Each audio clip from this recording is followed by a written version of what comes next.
আজকে কিন্তু আমাদের শপে সবাই চলে আসছে। কে কি কিনতে আসছে?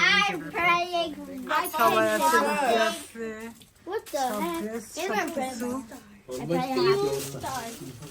হ্যালো রুফি, তোমার কোনটা কোনটা পছন্দ হয়েছে? আলহামদুলিল্লাহ আজকে শপে সবাই আছে। রোজার মাসে জিলাপি খাবো না তা কি করে হয়, তো জিলাপির জন্য চলে গেছি বাংলা সুইটসে। তো এখানে যাওয়া মানেই হচ্ছে অনেক বেশি কিউ থাকবে, আর কিউ ধরেই আমাদের হচ্ছে জিলাপি বা মিষ্টি যা কিছু নেওয়ার নিতে হবে। তো আমি গাড়িতে বসে আছি, নোয়াশ একদম বরাবর আলহামদুলিল্লাহ একটা পার্ক পাইছে, মানে ওইখানে পার্কিং পাওয়াটা আসলে অনেক বেশি ডিফিকাল্ট। আর আমি একদম রেডি হয়ে আসছি কারণ আমার লাইভও আছে, তো লাইভ করতে যাব। তো আপুরা বলতেছিল যে তুমি জিলাপি নিয়ে আইসো, কারণ এখানের জিলাপিটা আমাদের ঘরের সবারই মোটামুটি পছন্দ। আর নুহাস কিউ ধরে আছে প্রায় আধা ঘন্টার উপর। এখানে যাওয়া মানে হচ্ছে 1 ঘন্টা 1.5 ঘন্টা আধা ঘন্টা এরকম কিউ ধরে রাখতে হয়। তো ফাইনালি সে পাইছে। অনেক সময় লাস্টবার যখন আসছি, মানে লাস্ট উইকেও আসছিলাম রোজার প্রথম তখন প্রায় 1 কেজির মতো জিলাপি ছিল না ওদের ওইখানে, ওরাও হাফ কিলোর মতো দিছিল। আর এবার 1 কেজি দিয়েছে। তো মানে অনেক সময় দেখা যায় ফার্স্ট আসলে তখন পাওয়া যায়। এখন ডিরেক্ট চলে যাব আমাদের শপে আমাদের ইফতার করব।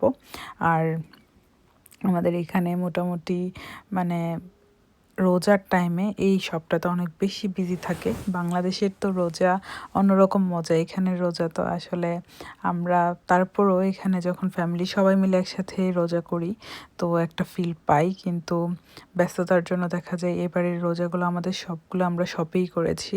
আর আমার ভাইয়া প্রতিদিনই আমাদের জন্য কিছু না কিছু ইফতার খুব সুন্দর করে প্যাক করে আধা ঘন্টা পাঠিয়েছে। লাইনে দাঁড়িয়ে থেকে তারপরে নিচ্ছি। আমাদের সেলুনের সামনের উইংস শপে অনেক বিজি থাকে। তোমাদের জন্য একটা বাটি দিছে, আমাদের জন্য একটা বাটি দিছে।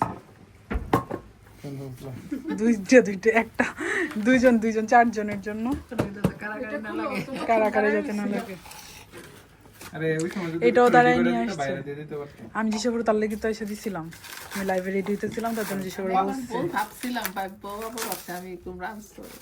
না আমরা আনছি, এটা তো আমরা আনছি সবার জন্যই। পার্কিংটা এখানে নাই, বাইরে ফোনও দিছিলাম, বাইরে কইছে আমার লাগি একটু রেডি করো, আমি আসতেছি। তার লাগে আমি বক্সটিও নিয়েছি, তোমার বাসার বক্স। আসলে না এখন বাইরে যাইতে গেলে তারপরে দিয়ে দেবো। এই জিলাপিগুলো যে খুকিয়াপু যে মিষ্টি খায় না সেও খায়, এটা বুঝো খুকিয়াপুরও পছন্দ। জিলাপি জিলাপি বড় বড় আজকে আমাদের সর্বকদর নামাজ পড়ে এসে আমার বলে পরোটা ভাজতেছে, আমি সেজন্য পরোটা ভাজতেছি।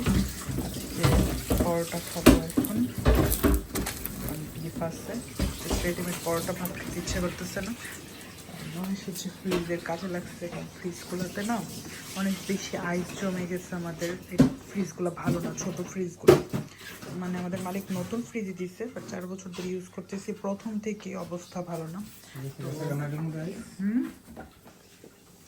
হ্যাঁ এটা রাইস চলে গেছে। মানে ফ্রিজের জিনিসগুলো মানে যাই থাকুক মানে কেন যেন ওভার রাইস হয়ে যায়। তোমার সবগুলো রাইস ক্লিন করতেছে, তো অনেক প্রেশারের কাজ। বিফগুলো গরম দিব, গরম দিয়ে বিফ দিয়ে হচ্ছে পরোটা খাবো। পরোটাটা খুবই মজা লাগে মানে বিফ দিয়ে খেতে। এগুলো হচ্ছে সব। ও এই পরোটাটা ছিল, আমি তো এটাই খুঁজছিলাম।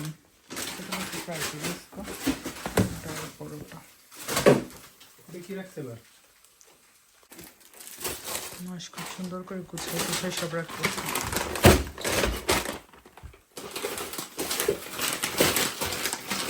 Well organised person.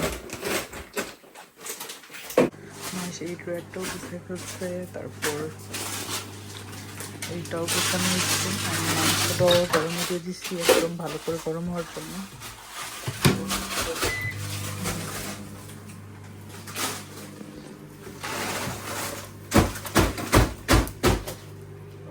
এখন একটা ডাল পরোটা দিব। সুইজারল্যান্ড হয়ে গেছে